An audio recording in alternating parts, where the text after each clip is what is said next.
Hello everyone, welcome to Geeks for Geeks. My name is Nitin Kaplas. So let's talk about today's problem. Our problem name is extract the number from the string. So let's read the question first. Our question said we are given a sentence containing several words and number. We have to find the largest number among them which does not contain 9, right?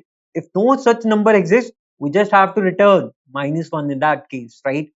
So here the note point is given to us. The numbers and words are separated by space only, right? So in the first example, if you see, sentence is in the form of string, right? So we have string, or we can say that it's a character of strings, right? Or we can say that array of string. So each string is separated by each sentence is separated by space, right? And we have the number, right? Okay, so we just have to extract the maximum number out of it, and we just have to return that number, right? So if 9 is there, we don't have to consider that particular number into my answer, right? We have to neglect that part. Okay, so if you see in this case, 5057 is my first number and 97 is that number. So as the question said, you don't have to include the 9 number, right? So only one number is there, 5057. So our output is 5057, right?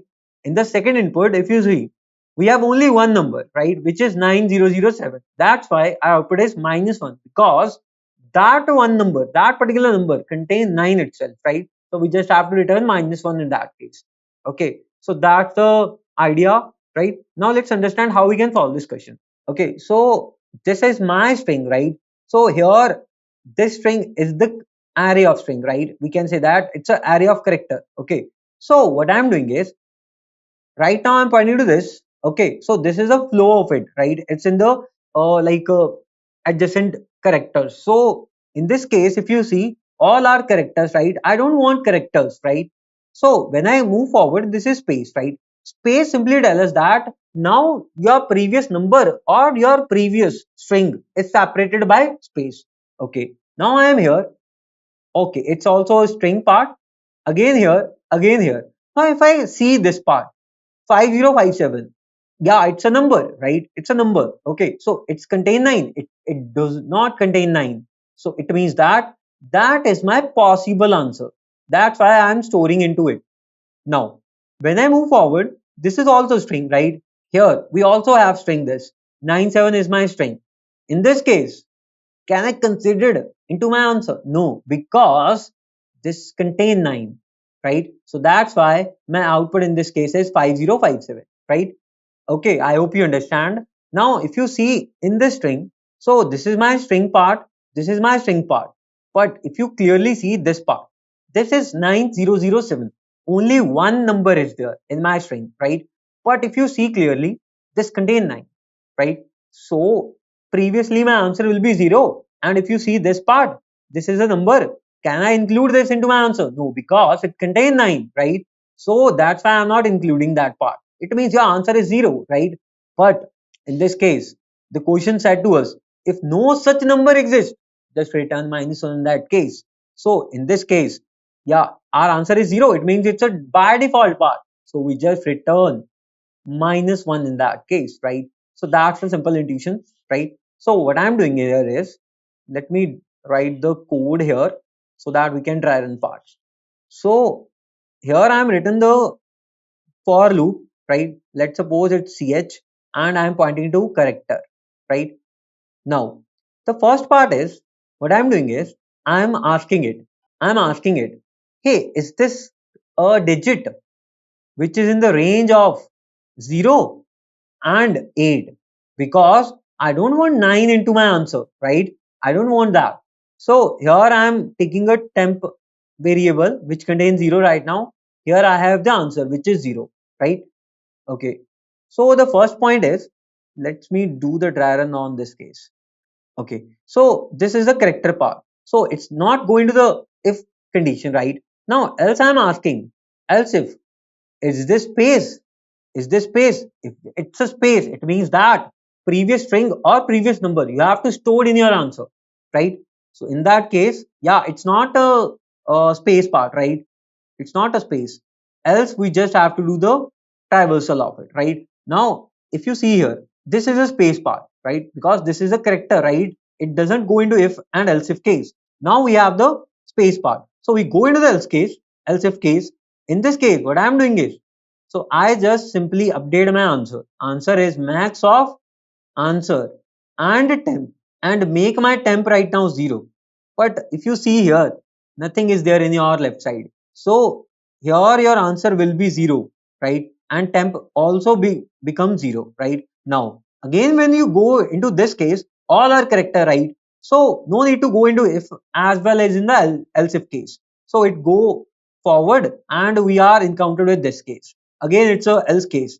Again in the else if case, my answer will be max, which is 0 right now. Okay, again this is string part, again this is space, again I updated answer as 0. Now it's high time when we have 5. Okay, so this ch will be the digit part, right? So what I'm doing is, what is your temp? 0. So what I'm doing here is, I simply make temp equal to temp into 10 plus your ch value, right?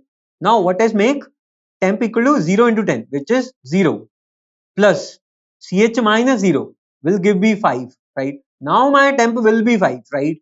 Similarly, what's the next value? It's 0. Yeah, it's a digit part, right? So again when I go to the if case, now my temp will be temp into 10 plus what is that character? It's 0. Let's add 0 here. So what is your value? It's 50, right? Again I go forward and we have 5, right? And if we have 5, what we have to do is, my temp is temp into 10 plus 5. Again we have the number 505. Again I go forward. Again we have 7. So what we have to do? Temp into 10 plus 7. So what is make? 5057. Now my temp value is 5057, right? Now it's high time to go forward. Now we have encountered with my space, right? When we have the space, go into the else if case. Now in this case, what we have to doing? So we just compare my answer. Previous answer is 0. Let's update. What's your temp value? It's 5057. Okay. Now my answer will be 5057, right? Okay. Now when you are storing your particular number into your answer variable, now it's high time to make temp 0 so that I can extract the new number. Again we have this case, it's 0, right? Because it's a string part. Again we have this case. Again I am counted with this. Is this your value digit? Yes it is, but it's not lie in this range. It's 9. So in this case, what I am doing is, I simply skip that part, right? Now again we have 7. Yeah, is this in the range? Yes, it's in the range. So what I am doing is, I simply uh, make a 7 here, right? So that will be temp will be your temp into 7, right? Now in this case your temp is 7, right? So in this case what you are doing is, so we don't go into the else case, we don't go into the else if case. Simply I just traverse that. At the end, what is my answer? Answer is 5057, right? So that's my simple idea to solve that question, right? Only these two conditions we have to check. If your answer will be in the range, just stored that into temp. If your ch will be space, right, then you just store your answer into the max variable answer variable and make temp equal to 0, right? Now let's code this. Now as my data type is long, let's make answer equal to 0 and long temp is 0, right? Now let's make a character and it's make ch and it's pointing to tens. So in this first case, what we are doing is, I'm checking it. If your this case is 0 and there should be lie in this range, right?